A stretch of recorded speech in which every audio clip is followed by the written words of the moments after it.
ப்ரோக்ராமே சொதப்பிட்டாங்க. மாற்றி வந்துட்டான் சார். கரெக்டாக நான் அனுப்பிடுறேன். சொல்லுங்க. அடுத்தபடியாக நம்மெல்லாம் மகிழ்விக்கும்படியாக பல குரல்களிலே பேசி நம்மை மகிழ்விக்க வருகிறார் ஒரு மாணவர். சார் அவன் தான் போகிறேன்னா போட்டோம் பார்ப்போம். என்ன அலட்சியமாக பேசுகிற? போட்டோம் பார்ப்போண்டு சார். ஏய் பண்ணிடுவேன் சார். நீ வந்து பாட்டுலாட பாடுவேன் சார். எனக்கு தெரியும் சார். மிமிக்ரி தெரியும் சார். சரி கரெக்டாக பண்ணா. அவனை மாதிரி எதுவும் தப்பு பண்ணிடாத. உலகத்திலேயே பெரிய உயிரினமாம் யானை. இந்த யானை தன்னுடைய தும்பிக்கையை நம்பிக்கையாய் கொண்டு பிள்ளைரும் அழகை பாருங்கள். அபசகுணமா சார்? எங்க அங்க உள்ள ஓடிட்டு நினைக்கிறேன் சார். நான் தான் சார். பூனை சத்தமாடா கொடுத்த சார். பெரிய சைஸ் யானைன்னு சொல்லிட்டு தெரியும் சார். அழகா வேற பண்ணு. வேற பண்றேன் சார். கிளி கொஞ்சி பேசும் அழகை பாருங்கள். இதடா கிளி. இதா கிளினே சார். டேய் இது சேவல்டா. தொண்டை மாறி வந்துருச்சு சார். மாறி வந்தது. எல்லாத்தையுமே தான் மாத்திட்டே. ஆமா சார் மாத்திட்டேன் சார். சார் ஒண்ணு சார். கரெக்டா பண்ணு. நம்முடைய தேசிய பறவை மயில் அகவும் அழகை பாருங்கள். காக்கா கத்துதான் பாரு சார். என்ன காக்காக்கும் சேவலுக்கும் மயிலுக்கும் வித்தியாசம் தெரியலையா அந்த பையன்? வித்தியாசம் தெரியாம வந்துட்டான். பாடல் சார் எடுத்தது. சரி கரெக்ட். பாடல் பாட வருகிறார் ஒரு மாணவர். இப்பதான் நீ இப்பதான் யாரு இவன் ஏன் போறான்? அங்க வரு. ஒழுங்கா தானே இருக்கு. என்ன பண்ணுதான்?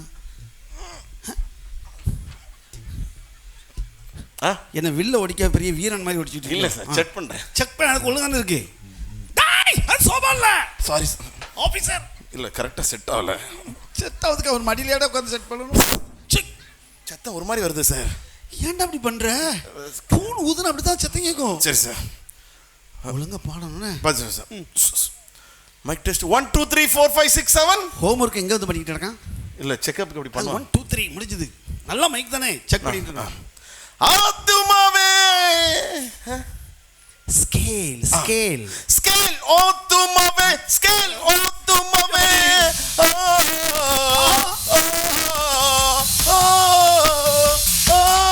போடா. அது என்ன ஆண்டடங்க. ஸ்கேல் இந்த ஆத்துமமே பாடி ஏன் ஆத்துமா இப்போ எங்கே போச்சுன்னே எனக்கே தெரியலடா. ஸ்கேல் ஆத்துமா அப்படி கரஸ்பாண்டன்டையா. கடைசியாக நடனம் பண்ண வருகிறார் ஒரு மாணவர். நல்லா பண்ணிடுடா. அவன் சார் நடைய வரு கொசு வரட்டு தான். சவுண்டா அடிபம்பு. ஏயா சைக்கிளுக்கு யார் அடிக்கான்? என்னடா ஸ்டெப் இது? ஆட்டோ ஒரு ஆட்டுறோம். ஐயோ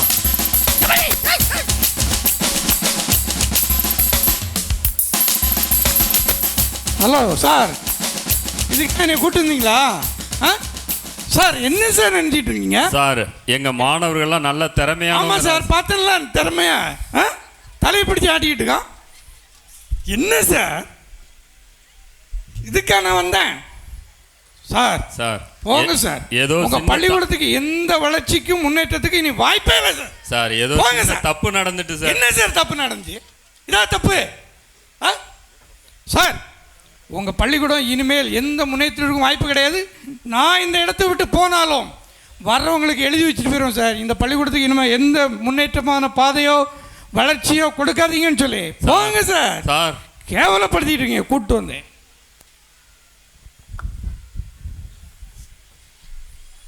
என்ன சார் இங்க என்ன நடக்குது சார்? பல நாள் கனவு சார். இந்த வருஷம் கிடைச்சிராதா அடுத்த வருஷம் கிடைச்சிராதான்னு சொல்லி ஏங்கி ஏங்கி தவம் இருந்ததெல்லாம் இப்படி சொதப்பிட்டீங்களே சார். சார் நடந்த தவறுக்கு பொறுப்பெடுத்து நான் மன்னிப்பு கேட்குறேன் சார். உங்க மன்னிப்பு யாருக்கு சார் வேணும்? நான் இனி எப்படி இந்த ஸ்கூலை அப்கிரேட் பண்ண முடியும்? அந்த அதிகாரி முகத்தில் நான் எப்படி முழிக்க முடியும்? எல்லாத்தையும் நீங்க பார்த்து பார்த்து செய்யுங்கன்னு சொன்னேன். இப்படி பண்ணிட்டீங்களே, நான் என்ன செய்ய? அதிகாரியை போய் சமாதானப்படுத்தி அனுப்பி வைக்கிறேன்.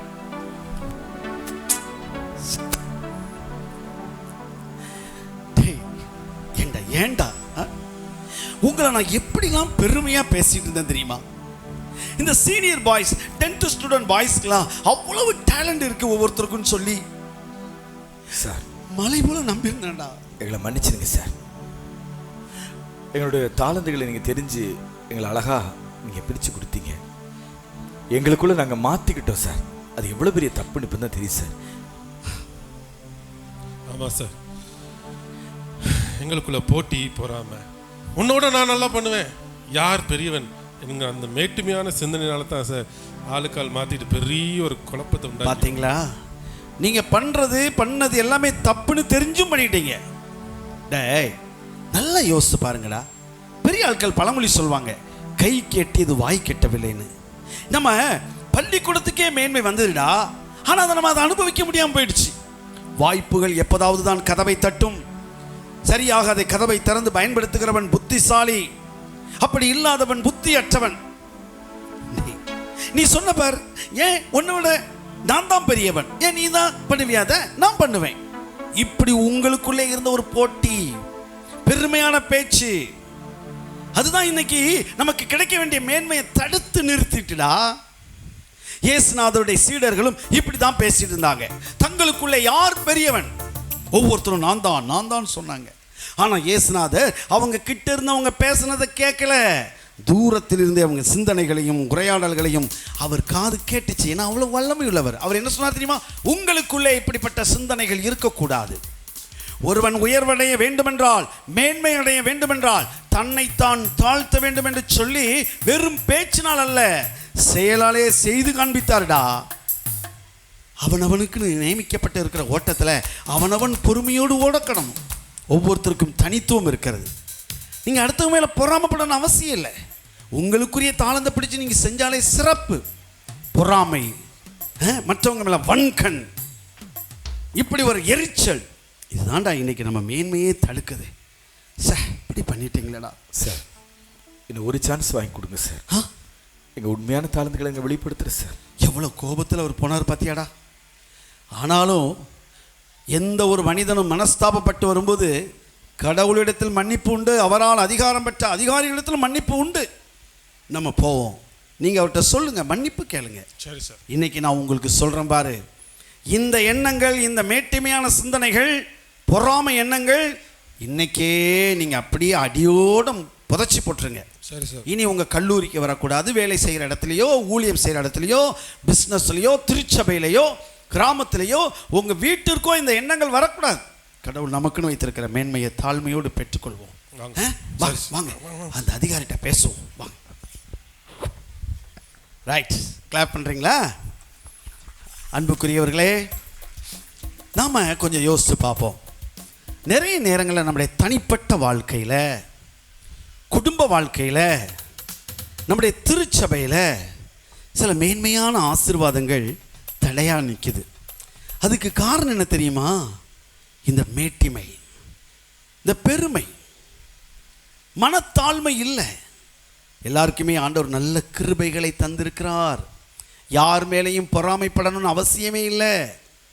எப்படி ஒவ்வொருத்தருக்கும் இந்த ரேகையில் வித்தியாசம் இருக்கோ, அதுபோல் கடவுள் ஒவ்வொருத்தருக்கும் வித்தியாசமான நன்மைகளையும் ஆசீர்வாதங்களையும் கொடுத்துருக்கிறார்.